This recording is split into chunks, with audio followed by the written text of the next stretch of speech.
Hey, was out riding my bike, and might as well. My real estate business has come to a grinding halt, and social distancing is not a problem on a bike, except when the cars get a little close to you. But what I wanted to do, I told you that I applied for the relief aid for unemployment, and I expect to get my $600 a week from the federal government until I sell my next house. And then you're probably aware that we all are in line as long as we made less than $100,000 of gross income, or no, of net income, adjusted gross income. We'll be getting $1,200 a piece, and if we're married, we'll get a second one, and if we've got two children, we'll get $500 a piece for them. So then I was interested in this program where if you're an employer and you 1099 people, such as a real estate agent, and I know quite a few of them that do, or that are, and I thought I'd do a service with my background in financial planning. I have some understanding of how to read some of the documents that they put out there that are made strictly for lawyers, and figure out this program where you can get a $10,000 grant and you can get up to $1 million loan if you keep paying your employees.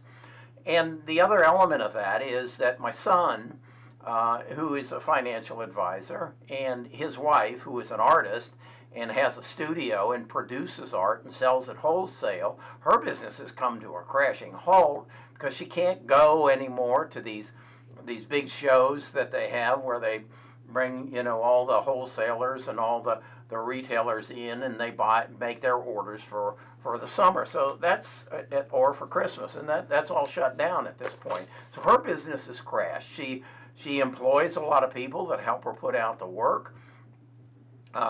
She provides them some level of benefits, and so they brought more to top of mind this additional program. So I've done some research on it. I've actually gone and found the details of it, and I've gone through and highlighted the various details as I read it to come to a conclusion of what the ins and outs of it are. Now, I'm not an accountant. In fact, my son told me that he called his CPA to say, can you help us do this?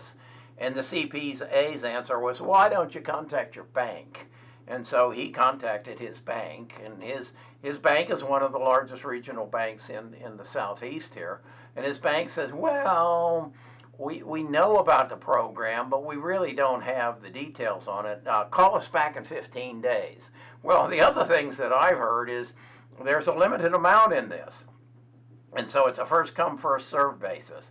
So I've read it, and let me share with you what I understand it to say. What it is basically saying is if you employ people, you 1099 them, they want to incentivize you, they meaning the federal government, to keep them to keep money flowing through their checkbook, and they want you to continue to pay them. They want you to continue to pay for their health insurance if you've in the past paid for their health insurance. And if in fact you've let them go or furloughed them, that's a common word now, you can bring them back and pay them their back pay, and the federal government, and as I read it, will give you a grant of $10,000 to get you going on it, and that'll come relatively fast, as once the banks and the Small Business Administration, that's the other place you can apply for it, but they tell me that website has crashed. But you can ask for that $10,000 grant. You don't have to put up any security. It even says in here that if you file bankruptcy sometime in the past, that's not a problem. They will check your credit score. And this is a grant. That first $10,000 is a grant, meaning that you don't have to pay it back. Now, then the question becomes, okay, what if I need more than the $10,000? Now you get into a loan situation. And as I read what it says, and what I'll share with you, is that that can then be forgiven if it goes for payroll cost, including prorated amounts for people who are compensated over $100,000. If it's going for rent or lease, and anything prior to February or after February 15th, 2020, to electricity, gas, water, transportation, telephone, or internet access expenses. In other words, they're using that January or February 15th, 19 to January 30th as that's what you did then, and so we want you to do that in 2020. So it goes into some great detail. I'd like to share this with you. As I say, I've read it, I've studied it, I've highlighted those things that are important. I think it's important that you gain some understanding of it before you approach your bank. Your bank isn't going to understand it, or before you go on the website. I actually went on the small business SBA website, Small Business Administration website, and started to fill it out.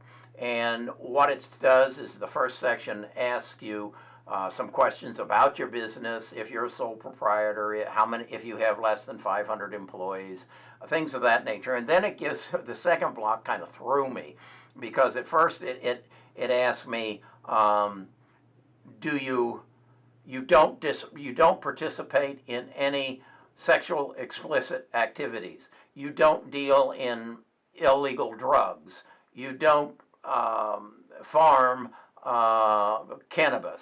And I thought, what are they asking me here? What they're asking you is you're verifying that you don't do any of these things, because they don't want to lend any of those people any money. So don't get thrown by that. I then continued, and I got to the section where it started asking specifics about my business and my name and my address and all that. And again, I don't qualify for it, so I backed out of it. But I'll include on this where you need to go on that SBA website. So if this is of interest to you and you think this is something you'd like to pursue, go to Best of U.S. Agents or Best of U.S. Investors. There are two websites, and in both of them, it's asking you just for your name and your email address, and it's on an autoresponder, and it'll send it to you immediately. If you don't get it immediately, go to your spam folder, or go to your trash, not your trash, but your spam folder, because it's coming through a constant contact website. Some email, throw them into trash or into spam. So that's my give to you. What I want to do is be a place that you can come that maybe covers some of the ground and helps you get relief here. I just don't want to see a bunch of real estate agents or a bunch of gig workers or a bunch of hairdressers or whatever be put out of business because of something that they really have no control over. And because, quite honestly, I know this is over most people's head, and it gets scary. It gets scary. If I sign up for this, am I obligating my house? No. If I sign up for this, are they going to charge me some outlandish interest rate? No. In fact, it says if your loan isn't forgiven, you're going to be charged a 4% interest rate. Well, under what circumstances would your loan not be forgiven? Well, that would be if you spent it for something that they didn't want to support, such as if you went out and bought a boat with it. No, they're not going to let you buy a boat, or they're not going to let you book a vacation on one of these cruise ships that'll be giving cruise vacations away in the very near future at very, very low prices. You've got to follow the rules. And as I understand this, and I'm not a lawyer, and I'm not the guy who wrote the bill, this is designed to help you survive. This is designed to help you put money in your employees' hands because they don't trust the system,